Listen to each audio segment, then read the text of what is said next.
Hello, everyone.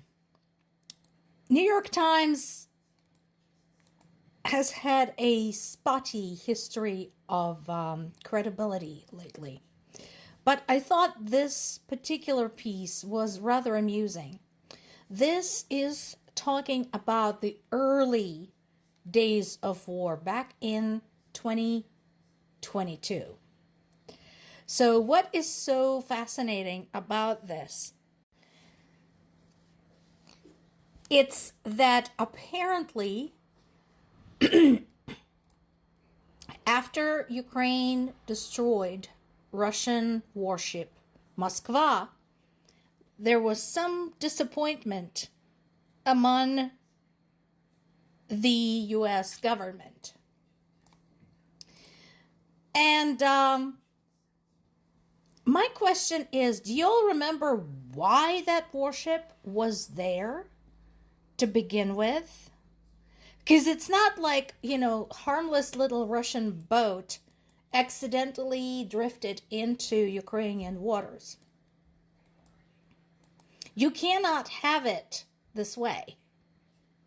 Because the way you're making it sound is poor little Russian warship was just floating around in the Black Sea where it had no business being. And evil Ukrainians went and fired at it without any warning.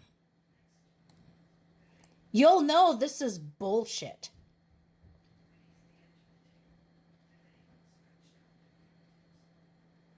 You'll know this is crap. Next, you're going to tell us that, Russian troops invading Ukraine are just there on a picnic. Or they wandered in because they got lost. Because for those of you who haven't been following the war in Ukraine since the annexation of Crimea, that was a story too. That was when Russian militants got into the Donetsk-Luhansk region, and for literally months, they denied that they were even there. They were saying, Russian media and Russian government were saying that they just got lost. And when body bags started coming in, they said that there was a mass sunstroke. I'm not joking. I wish I was. You'd think, who would believe something so ridiculous? But that actually happened. Well, this is nothing new. So somebody in the comments whom I had since blocked basically said, how dare Ukraine continue attacks after we gave it our demands? This person doesn't seem to understand that Russia invaded Ukraine twice, and giving Ukraine further demands does not change that fact. I've said it many, many times. Russian people, if you want the war to stop, leave. Just leave. Take your troops, turn around, and leave. Go home. No more deaths. No more strikes on your oil bases and military airfields. Everything goes back to normal. Take your shitty country, take your shitty Putin, and go. Until then, you're not in any position to complain about anything. You're continuing to bring this on yourself. Case in point. This allegedly peace-seeking country had attacked a hospital in Kharkiv. In addition, there were surrounding areas that were also damaged, injuring 25 people at least, killing 2. Tell me again how this is looking for peace. There were additional strikes against Dnipropetrovsk, Kyiv, Sumy, Kharkiv, Khmelnytsky. And there is continued bombing of my native city of Zaporizhia. I just confirmed this. I spoke to my parents like half an hour ago. and they are confirming that continues. Zaporizhia has been a thorn in Russia's side because they have been trying to make advances in that region in the south basically for 3 years, and they have been unable to move anywhere because people there keep not only pushing them back and holding them back, but also anywhere where a pro-Russian government has been established, there have been assassinations. So nobody even wants those jobs anymore. Rightfully so.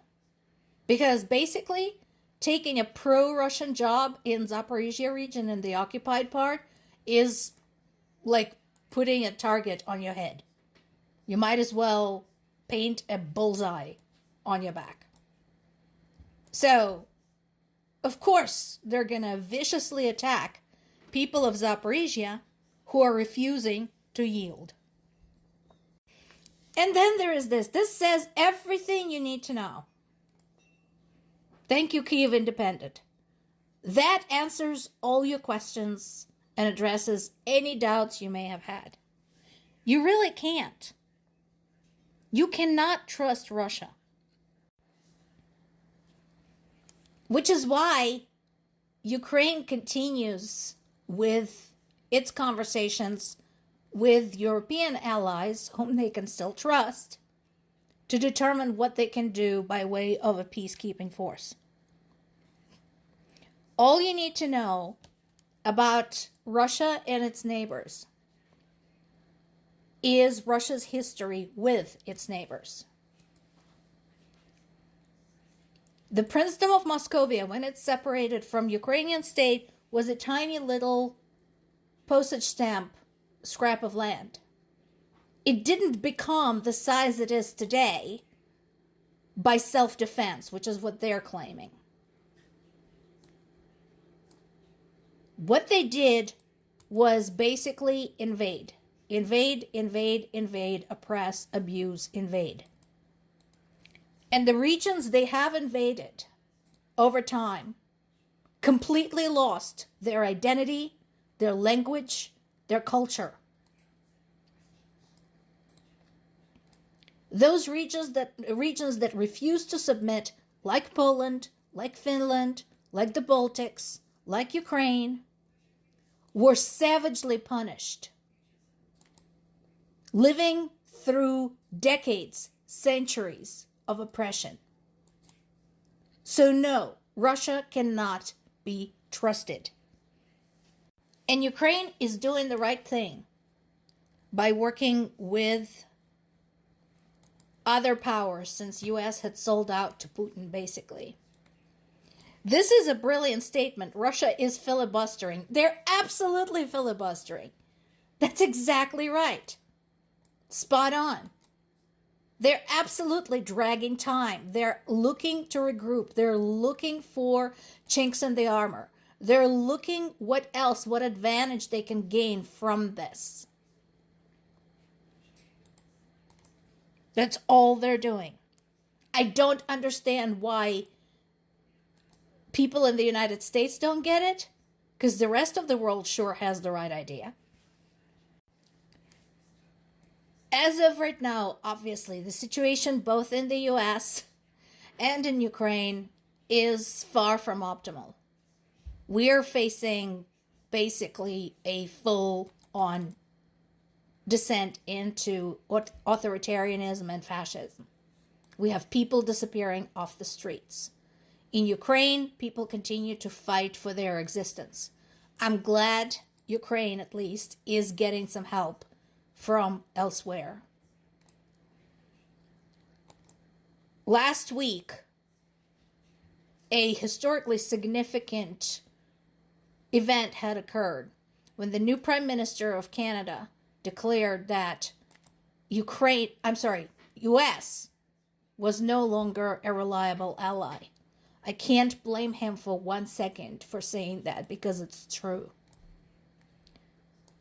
There is a large community of Ukrainians in Canada, and I hope that they are furthering Ukrainian cause by telling the country's story.